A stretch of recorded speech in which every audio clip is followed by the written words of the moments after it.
Hey, what's up guys? Justin with Tier 1 Gear and EDC Reviews. Today we're going to be taking a look at another design by Dirk Pinkerton, the Artisan Cutlery Tacit. I think I first heard of Artisan Cutlery in early 2019, and it wasn't until about 6 months later that I actually got one of their blades in hand. You know, when I first got it and flipped it, I was like, man, this thing is awesome. I see why I keep hearing about Artisan Cutlery so much. Well, honestly, everything that I've picked up from Artisan Cutlery has been completely on point. This guy right here, man, look, I am just so impressed with this knife, and I can't even fanboy out on it enough. I mean, this is a beautiful, beautiful knife. Not only a beautiful knife, but it's a awesome design. You know, the ergos on this thing are excellent. It fits the hand quite well. It's not small. It doesn't feel cramped. You know, the action is super, super smooth. Of course, it's running on bearings. And the thing is, I am a huge sucker for trailing point knives, especially tantos. This guy right here really does it for me. Now, you can see it has a trailing point tanto blade made from Damascus. It is a frame lock design and has an all titanium handle. The pocket clip is made from titanium as well, and it is tip-up right-hand carry only. Now, all of the hardware, including the pivot, are made from stainless, and of course it is running on bearings. Now, they do have a little spot back here on the back for a lanyard, which is tucked away. No holes or anything that disturbs the sleekness of the design, I guess you could say, which I gotta admit, I love a hidden lanyard hole, which that's just an awesome thing. You know, I'm not a huge fan of lanyards. I do have them on a few knives, and they do work well on some knives. But, you know, in case you wanted to have one, then boom, you got it. You know, and you don't have to have that hole making it ugly.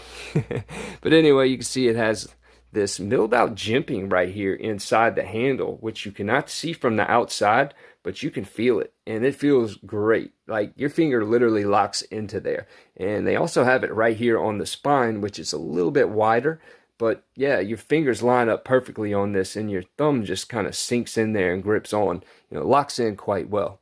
But you know, the flipper tab on this thing is a little long. I guess you could say it's probably a little bit of a pocket pecker, but you know, it kind of serves as almost a handguard in a way. You know, this is kind of like a fighting style knife in a way. I guess you could call it that. But I don't know, it just kind of rolls with the design, and it really looks really, really good to me. Now, the overall length on this guy is 7.75 inches. The blade is 3.25.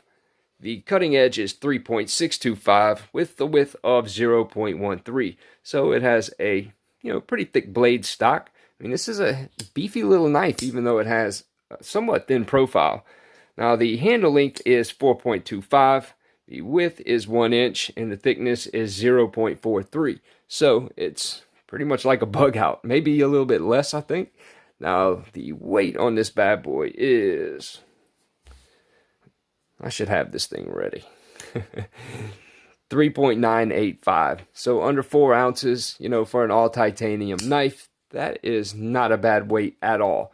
You know, the ergos are great on this thing. I can't speak on that enough. It feels really, really good in the hands. But this thing is a freaking razor. And with that trailing point, that kind of gives that little bit of a belly to a tanto, which is usually straight these days. You know, a tanto originally was a trailing point design, and it's kind of evolved over the years, but you know, I like to see this now. Like the Urban EDC Supply half delta that I reviewed about one video ago, something like that. Now it had that trailing point tanto blade, and it's an awesome little slicer.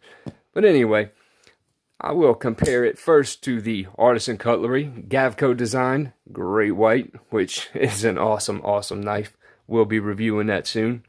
You can see it's right around 3/4 of an inch smaller than that, compared to the Ray Laconico designed Artisan Centauri. Yeah, about a 1/2 inch smaller than the Centauri. Maybe a little less than that. Kind of hard looking through this camera.